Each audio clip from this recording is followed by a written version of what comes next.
Anna's son. So my testimony starts out like a lot of people. I was saved at a super young age, super innocent, like just growing up. I was with my best friends in and out.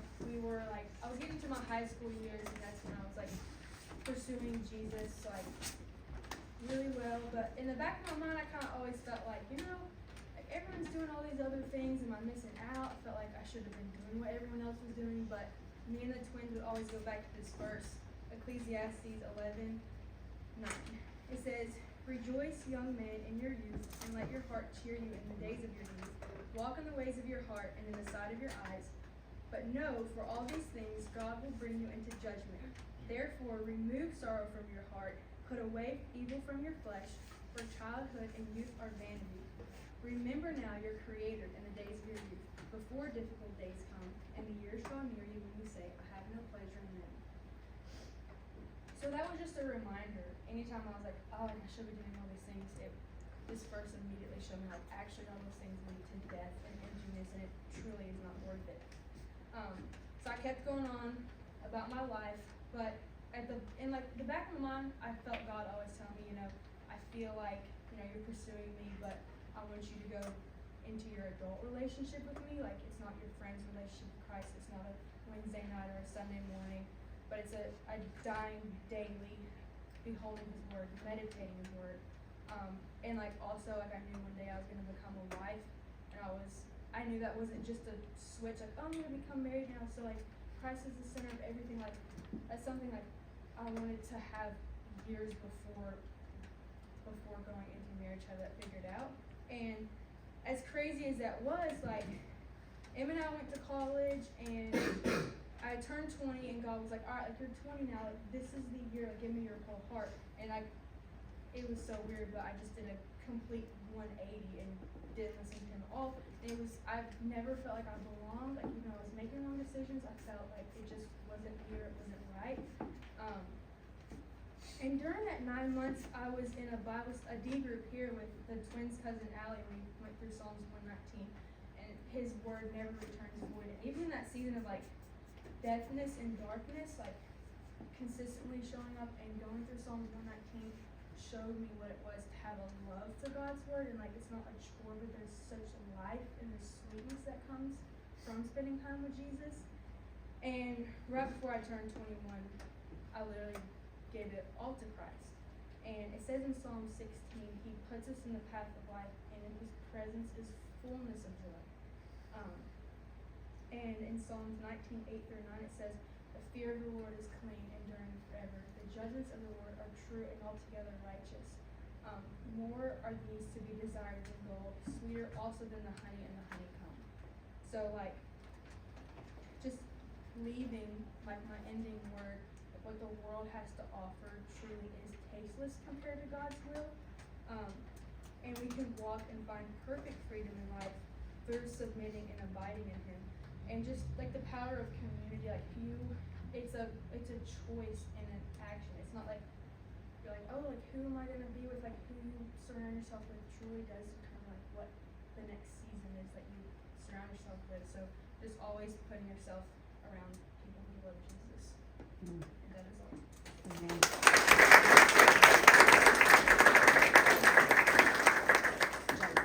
Joseph.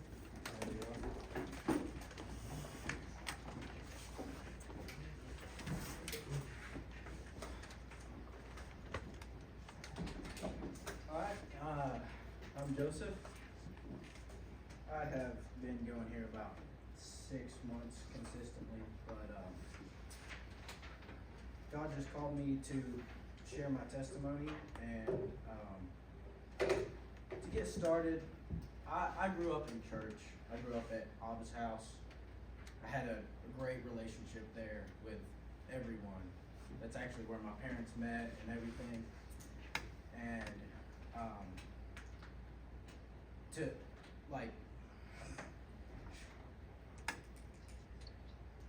I've had people around me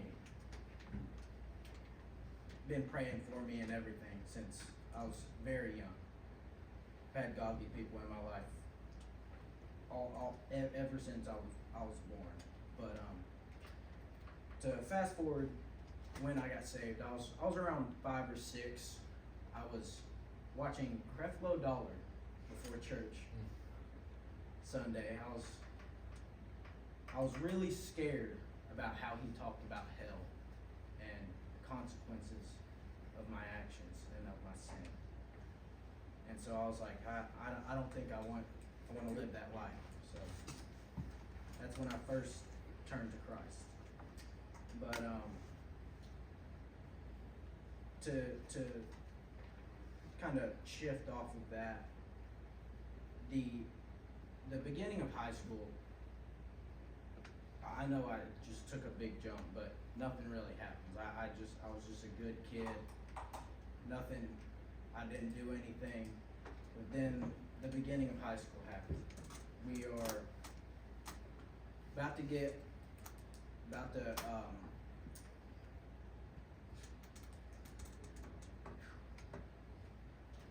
into high school, and one of my best friends gets in an ATV accident and passes away. And all of us around, most of my friends, we knew, we were like, all right, something's gotta change. We're not invincible.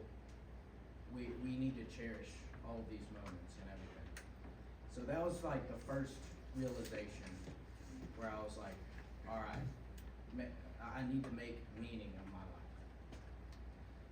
So to kind of go off of that, throughout high school, I just mostly hung around the right group. I mean, I was with Noah just about every day. The first 2 years of high school, I don't think I could have picked a better person to do it. But of course, I had my high school slip-ups and everything, but whatever. Fast forward to 2020, it is peak quarantine. My grandparents decide to go to Daytona, even though everybody's quarantined. And she comes home and gets COVID. And because of this, she got really sick and had to be put on oxygen. And later in 2021, she got diagnosed with leukemia to add on to that. So I was stuck in a very dark place from 2021 on. And even more troubles happened in 2021. COVID was brought to my home, and it got everybody sick. I was sitting at home while my mom, dad, and sister were all at Erlanger in separate rooms, and my dad was in the ICU because it got so bad. But long story short, he had to get intubated, and we lost him in August of 21. And I mean, I was just at rock bottom. I didn't know what to do. I lost my dad.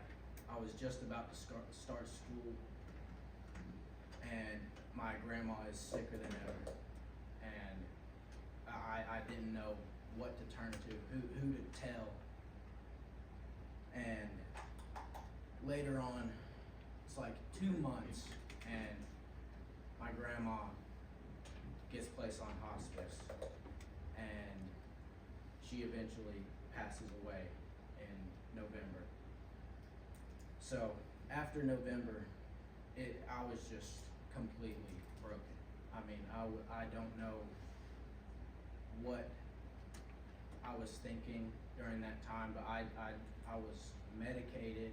I was going through so much in such a short amount of time. I couldn't keep up with all that was going in my life and all the loss that happened. But luckily, my friends around me started inviting me to stuff, to go to Young Life, to go to New Identity. And luckily, my community around me stuck with me and were by my side throughout. And just can't stress how important those are around you, can be in your life, because it brought me out of the darkest place in my life. And basically, since January, since I started going here, my life has done a complete 180. I mean, I've started building a personal relationship with the Lord. I have started reading His Word so much more. I have been trying to do the right things, and it is paying off, and I can't stress how important building a personal one-on-one relationship is. Not just what Van was saying a couple weeks ago. Oh, I hear about him, just like I hear about Michael Jordan. I heard how good he played, but you don't know him. So, just I can't stress how important the personal relationship is with the Lord. But because of my friends and Van and Anna, I can't thank them enough for bringing me out of this dark time. And it's definitely paid off. I've been a lot happier. So that's it. Thank you.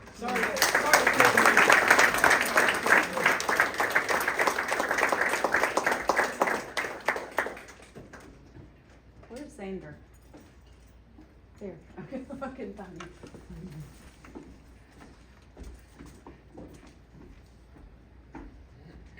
What's going on? My name's Xander.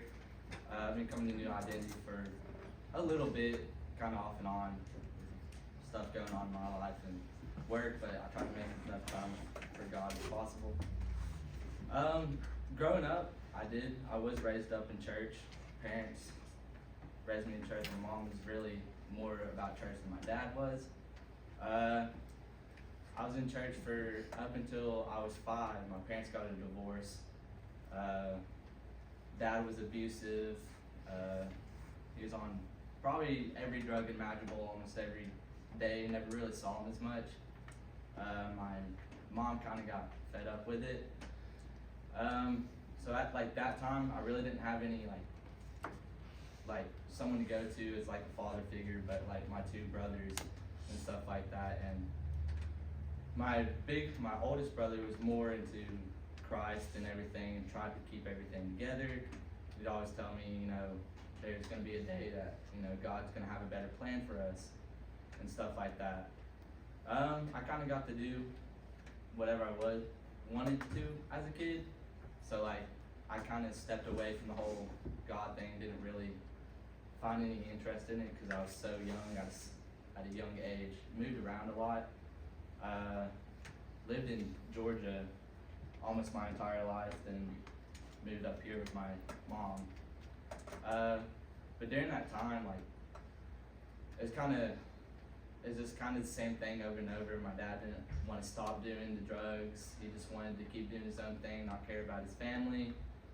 Kind of put me down a little bit. My stepmom didn't really like me and my brothers. So I was really questioning what, I had the idea of who God was and stuff. And I would sit there, I would stay up most of the night. What's the purpose, what's there in the store? I mean, there's times that I didn't want to be here at all. I didn't want to be relevant. But that something in the back of my head every time was just don't. There's something else. Over and over and over. Finally moved here into Tennessee, coming into my 6th grade year, middle school, kind of living the life of my mom, going to church, getting back in the church. Only really kind of did it because I had friends going to church, so I really wasn't going for the right purpose. Kind of did my own thing, didn't have a really good relationship with my mom or my stepdad. They kind of drove me away a little bit. They were so on top of me about it, and I was like, why are you getting so on top of me about just going to church, you know? What's the whole purpose? Like, I never really saw anything into it. Got into a bad state of just going around and wanting to party a little bit. Once I got into high school, then once I got into high school, kind of got a little closer to God. Going to youth, was a youth leader at my church. Really getting into the Word and trying to figure out what I'm going to do with my life, what God has planned. Then I kind of just stopped. It was just like one of those things.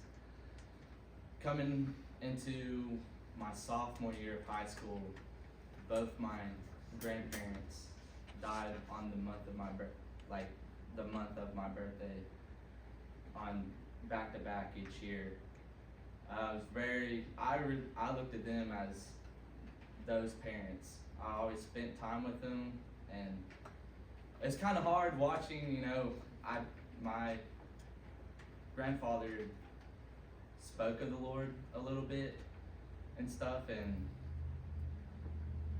towards the end he was just telling me, he's like, you know, he wants to be saved and stuff. He knows, because we would always talk about it, my mom would, and that kind of lit, you know, something in my head, like, you know, maybe there is a purpose, maybe this is God speaking to me or trying to get to me through these deaths. But I didn't look at these deaths as something to grieve over. I looked at it as like, you know, I need to get stuff together, and like I can't keep trying to do stuff on my own. I was very to myself most of the time, hung out with, good friends, but kind of kept to myself. Then right after high school, I didn't know what I wanted to do with my life. I was everywhere. I tried to start to become new identity a little more after high school. Got busy with work. Then life hits. Really hard, just working all the time. Didn't think I had time for Christ when I knew I did. Finally, parents kicked me out, and that's really where I had to really grow up. And I think that's really where I really stuck and kind of grew. Like, God was there for every step. I have a better relationship with my parents because of that. But I take time to let God reveal Himself to me. I try to have that personal relationship with Him.